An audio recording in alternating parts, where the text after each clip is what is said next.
70장 피난처 있으니.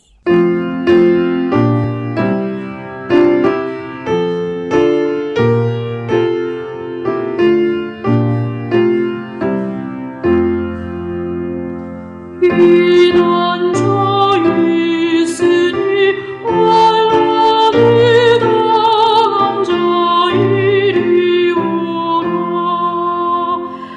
땅들이 변하고 물결이 일어나 산 위에 넘치는 우렁찬들 희망이 떠들고 나라들 모여서 진동하나. 우리 주 목소리 한 번만 말하면 천하의 모든 것 나가겠네.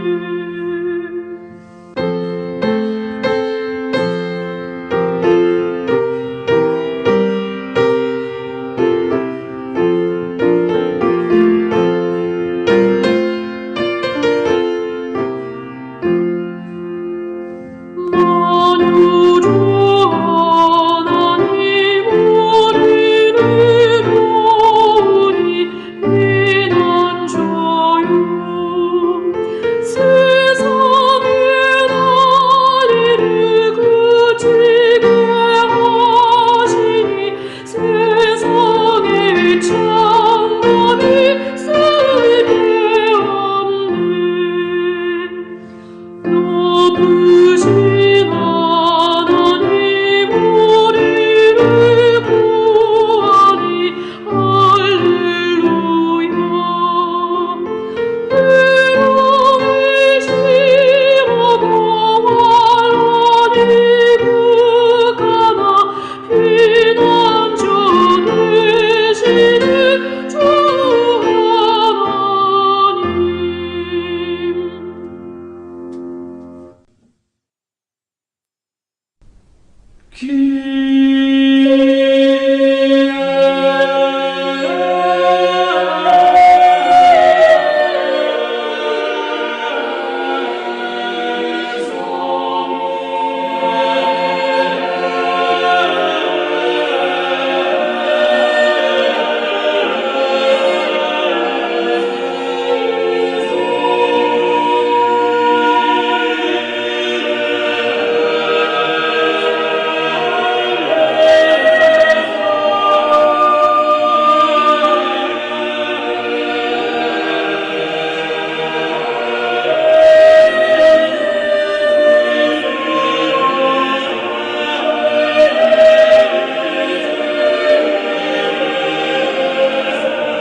하나님은 우리의 피난처시오 힘이시니 환난 중에 만날 큰 도움이시라. 그러므로 땅이 변하든지 산이 흔들려 바다 가운데에 빠지든지 바닷물이 솟아나고 뛰놀든지 그것이 넘침으로 산이 흔들릴지라도 우리는 두려워하지 아니하리로다. 셀라.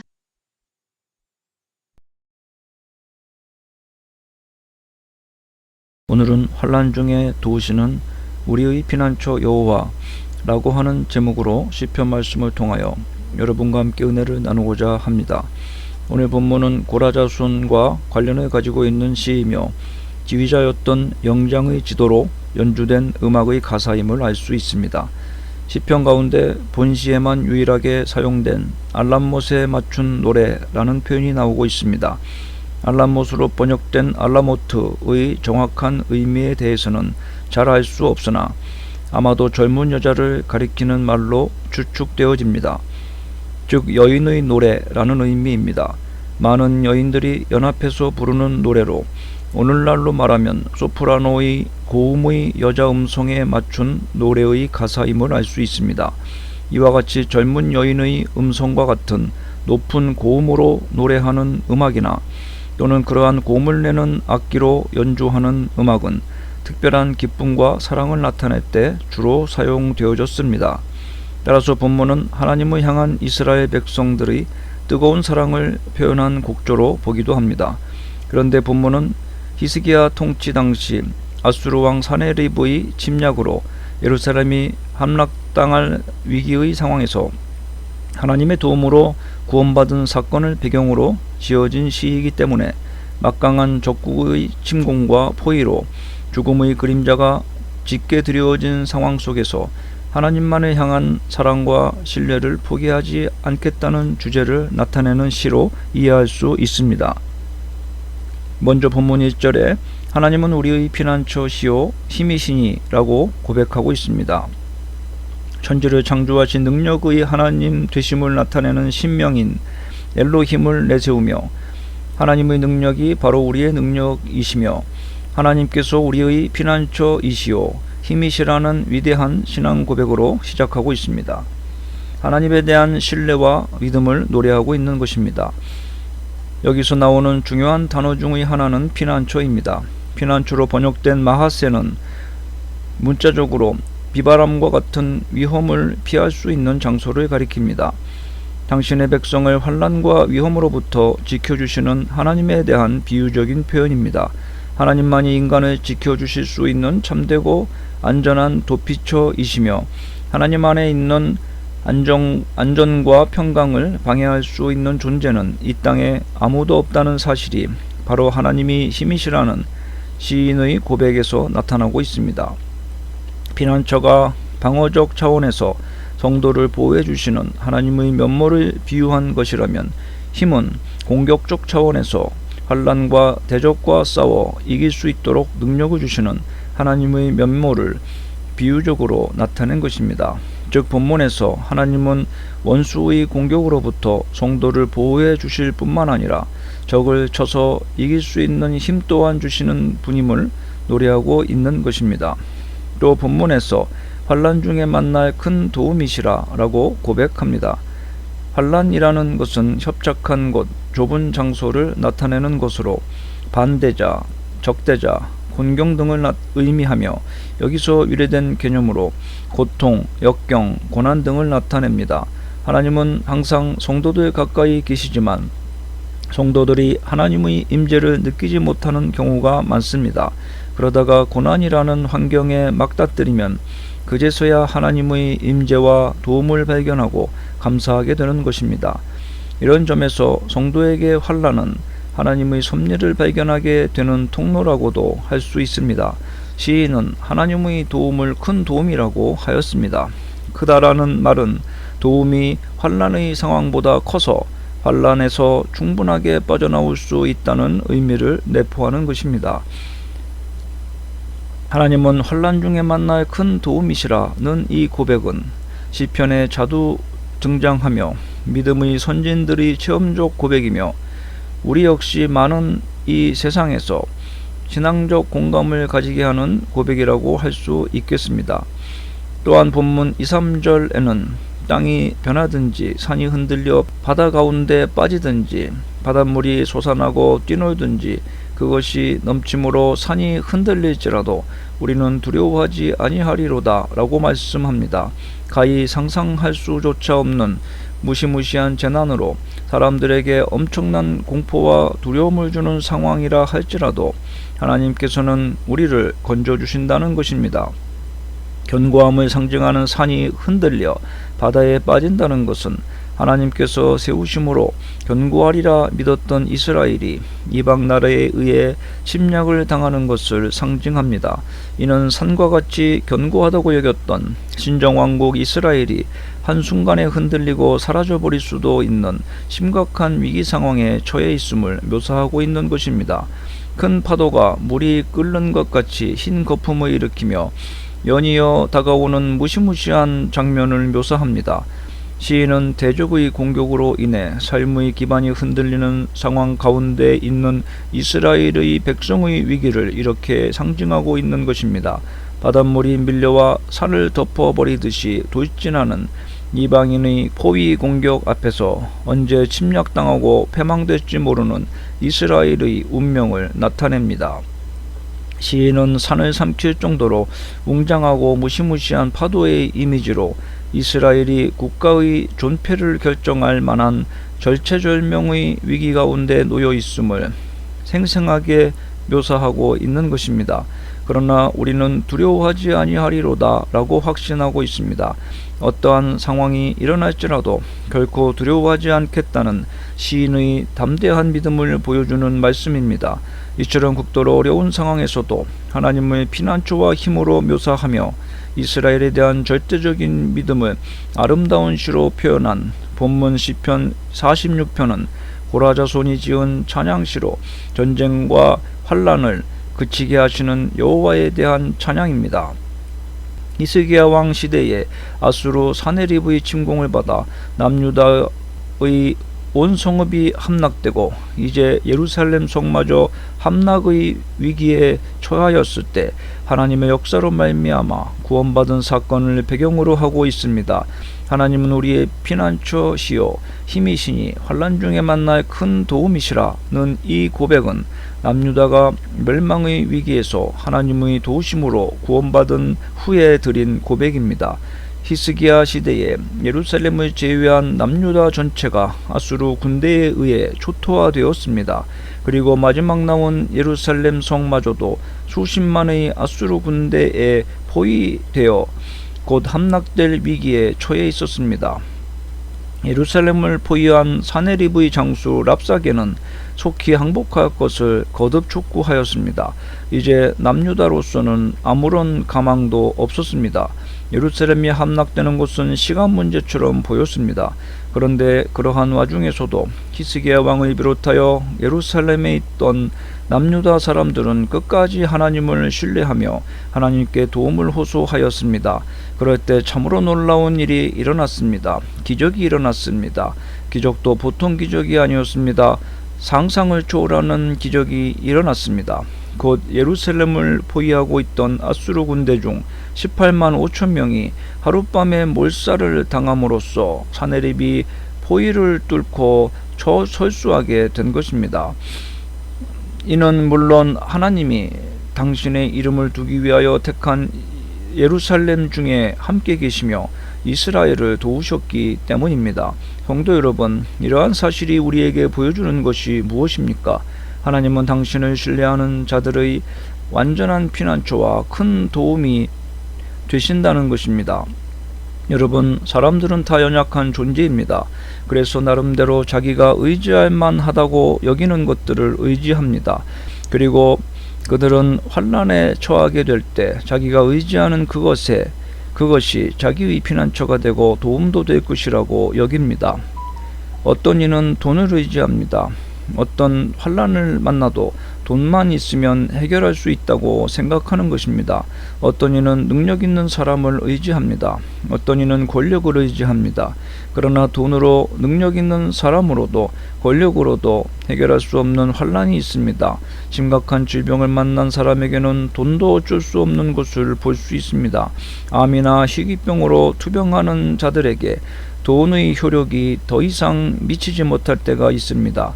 그렇게 탁월한 명의도 손을 뗄 때가 되면 억만금이 있어도 그런 사람의 피난처와 도움이 될 수 없는 것입니다.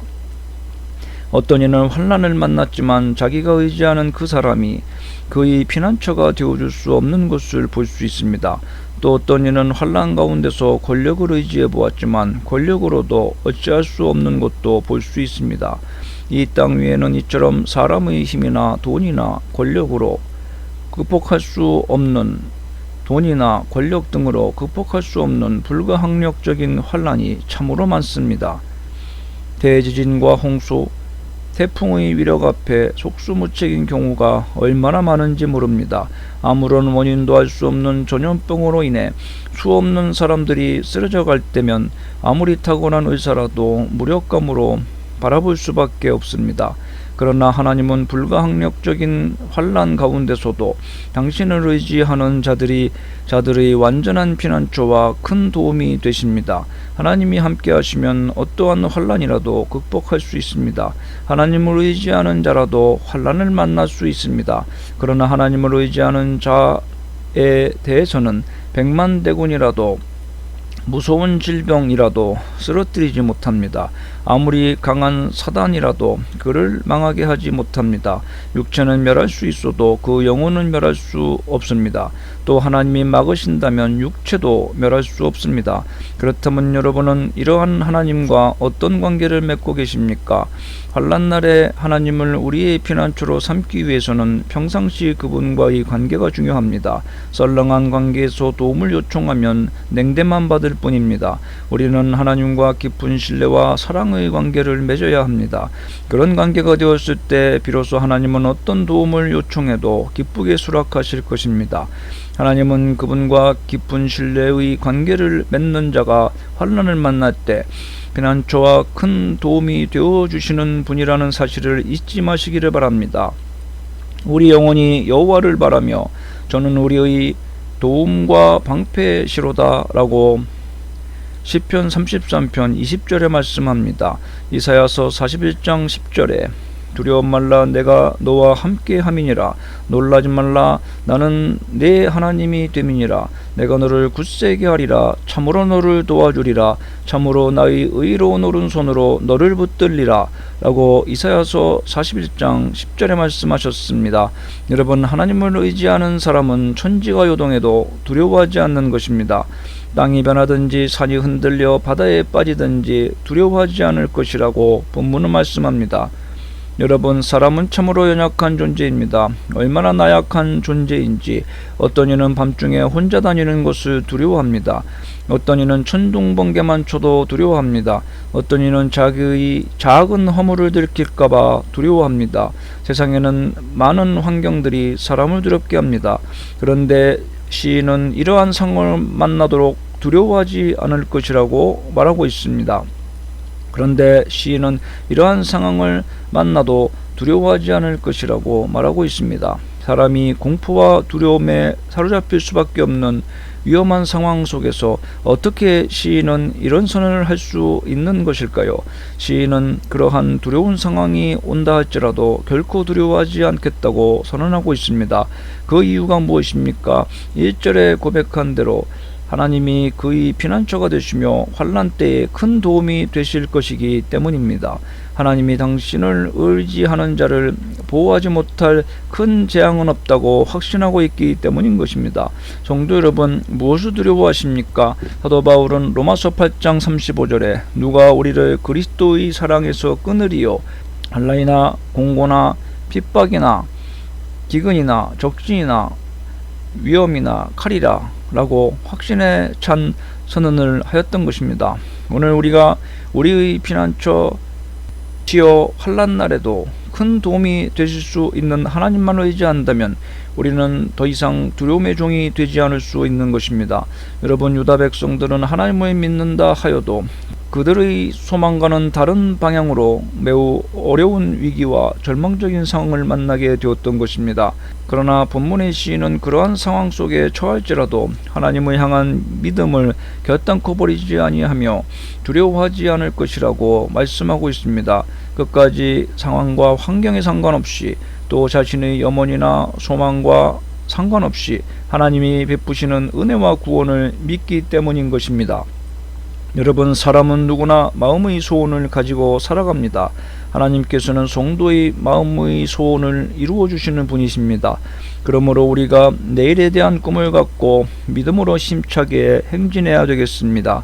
하나님이 우리의 소원을 들어주신다는 것은 참으로 기쁜 진리입니다. 하나님은 우리의 좋으신 아버지이십니다. 그러나 때로 우리의 탐욕과 정욕에서 비롯된 세속적인 강구에는 하나님이 응답하시지 않을 수 있습니다. 하나님은 당신의 뜻을 따르는 성도, 경건하게 살며 하나님 나라 영광을 위해 사는 성도들의 소원을 들어주시는 것입니다. 또한 하나님께서는 응답 주시기 전에 인간이 갖고 있는 꿈을 깨뜨리신다는 사실을 알아야 합니다. 사람들은 저마다 크고 작은 꿈을 가지고 살아갑니다. 그런데 그 크고 작은 꿈들이 깨어지는 슬픔과 절망을 체험해보지 않은 사람은 한 사람도 없을 것입니다. 땅에 떨어진 거울처럼 꿈이 산산조각 날 때 누구든지 절망의 계곡으로 떨어지는 체험을 하게 되는 것입니다. 여러분, 꿈이 깨어져 절망 속으로 떨어졌던 체험을 했던 대표적인 성경 인물 중의 하나가 모세입니다. 모세는 바로의 공주의 양자로 40년 동안 왕궁에서 지냈습니다. 호사스러운 생활을 했고 최고의 교육도 받았습니다. 그러나 그의 몸에는 히브리인의 뜨거운 피가 흐르고 있었습니다. 그에게는 자기 백성을 구하겠다는 꿈이 있었습니다. 모세의 나이 40살이 되던 어느 날, 모세는 종살이 하는 자기 민족의 정황을 살펴보기 위해 궁 밖으로 나가게 되었습니다. 그런데 어떤 애굽인이 자기 형제를 치는 것을 보게 되었습니다. 모세는 좌우를 살펴 사람이 없음을 보고 그 애굽인을 쳐 죽여 모래에 파묻었습니다. 그 다음날 다시 나갔을 때 모세는 히브리인끼리 싸우는 곳을 보게 되었습니다. 모세가 싸움을 말리려 잘못한 이에게 가서 내가 어찌하여 동포를 치느냐라고 하자 그는 누가 너로 우리의 주제와 법관을 삼았느냐라고 말하였습니다. 그러자 모세는 자기가 살인한 것이 탄로난 줄 알고 그 자리에서 미디안 광야로 도망쳐 버리고 말았습니다. 모세는 미디안 광야에서 꿈이 깨어지는 체험을 하였습니다. 여기서 모세는 미디안 제사장의 딸과 결혼하여 양무리를 치며 절망의 40년 세월을 보내게 되었습니다. 그러던 중 그의 나이 80세, 얼굴에는 주름살이 가득하고 눈은 침침한 노인이 되었을 때 하루는 호렙산 기슭에서 떨기나무에서 불이 붙은 채 꺼지지 않는 것을 보고 기이하게 여겨 가까이 갔다가 하나님의 소명을 받게 되었던 것입니다. 이후 모세는 지팡이 하나만 갖고 애굽으로 가서 300만 이스라엘 백성을 구출해내는 위대한 이스라엘의 지도자가 되었던 것입니다. 40세에 핀 모세의 꿈이 40년 동안 죽어 있다가 80세에 부활했던 것입니다. 꿈이 죽었을 때 우리는 그것을 생애의 종집으로 여길 것이 아니라 그 꿈을 더욱 발전시킬 수 있는 동기로 삼아야 할 것입니다. 본문의 절망 속에서 비록 산은 흔들릴지라도 우리는 흔들리지 아니하고 두려워하지 않을 것이라고 고백할 수 있었던 이유는 하나님은 우리의 피난처시요 힘이시며 환난 중에 만날 큰 도움이 되심을 고백하는 믿음이 있었기 때문인 것입니다. 우리도 이러한 믿음으로 절망을 딛고 새로운 꿈을 펼쳐 나가며 하나님의 영광을 위하여 하나님의 능력의 손에 붙들려 쓰임받는 복되고 가치 있는 남은 인생을 살아가는 성도가 되어야 하겠습니다. 기도합시다. 저희 교회와 성도의 가족을 사랑해 주시고 소원을 들어주시는 하나님을 이 시간 찬양합니다. 우리의 교회에 소속된 가정이 하나님 앞에서 경건하고 겸손하게 하시옵고 이웃에 나눠주며 살아갈 수 있도록 풍족하게 늘 도와주시옵소서. 우리 성도들의 가족이 건강하여서 하나님의 일을 능력 있게 할 수 있도록 도와주시옵고 항상 경건하여 주의 뜻을 좇아 살아갈 수 있도록 성령의 충만함을 부어주시옵소서. 예수님의 이름으로 기도드리옵나이다. 아멘.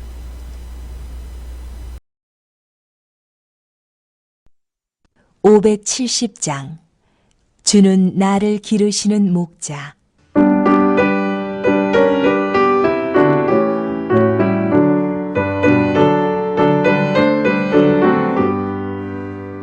주는